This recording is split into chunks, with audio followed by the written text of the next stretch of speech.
Most researchers using AI have heard of two or three tools. There are five that are doing something completely different. I know because I went looking. I was using ChatGPT for research and kept getting answers I couldn't actually verify. So I spent months testing tools built specifically for academic work. But the one that stopped me, it didn't help me find research. It told me that a paper I'd been citing for months had already been disproven by newer science. I had no idea. Before the other tools, I need to put one on the table: Elephas. This is what the channel runs on, and I am not going to pretend otherwise. But the reason it is first is not that. It is because the problem it solves is the one I ran into first. I was working on a literature review. I had over 200 PDFs downloaded. I needed a specific citation. I knew I had read it somewhere. So I searched Google Scholar, found a paper, opened my downloads folder. It was already there.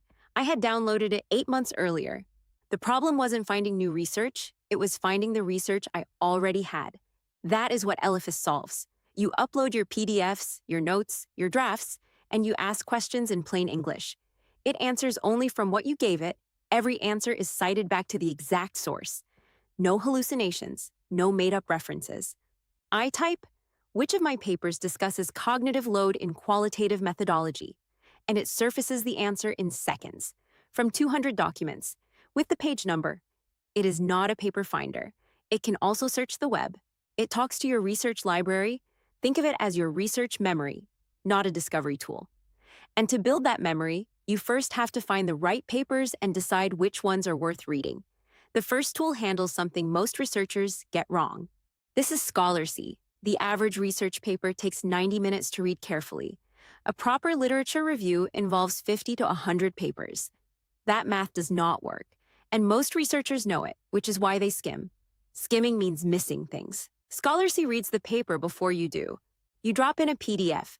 Within seconds, it returns a structured breakdown: the central claim, the methodology, the key findings, and the limitations, the things the authors themselves admitted their study could not prove.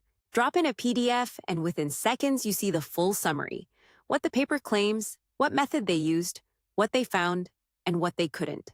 I flagged 2 papers I would have spent 3 hours on. Their sample sizes were 12 people. I needed statistical studies. Scholarcy surfaced that in 30 seconds. It does not replace reading. It tells you whether a paper deserves your reading time.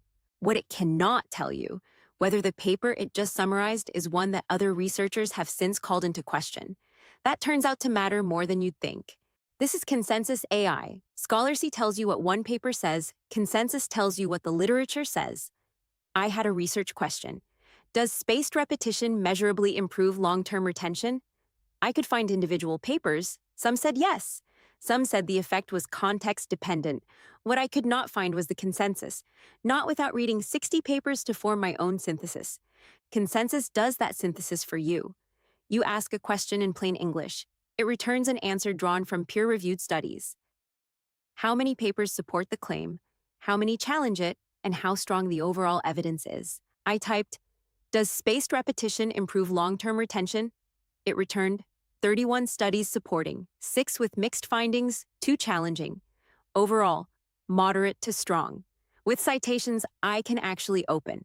It does not tell you what AI thinks. It tells you what the research found.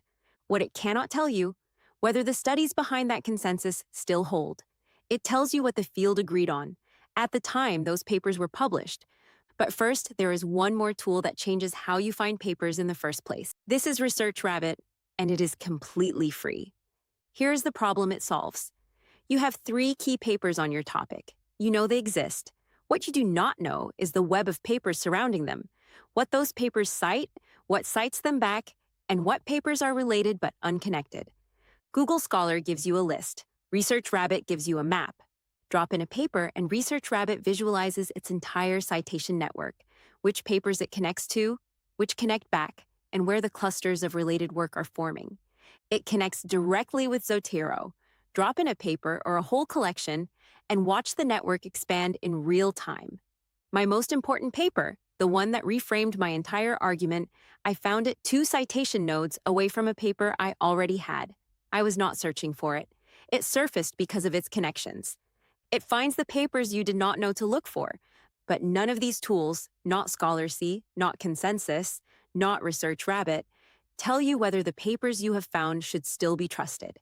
That is the last tool, and it is the one I mentioned in the first 30 seconds. This is Cite. Every tool I have covered helps you find, filter, and understand research. Cite does something none of them do. It tells you what happened to that research after it was published. Here is something most researchers do not know. A paper can be cited hundreds of times and still be wrong. Other researchers cite it specifically to point out that its findings have been challenged. But if all you see is the citation count, you just see a number. Cite shows you what those citations actually say. For any paper, Cite gives you a breakdown. How many papers cite it to support its findings? How many cite it to contradict them? How many are inconclusive? And you can read the exact citing sentence, not just the paper title. That paper I mentioned at the start, the one I said had already been disproven by newer science. I ran it through Cite. 14 papers had cited it as contradicted.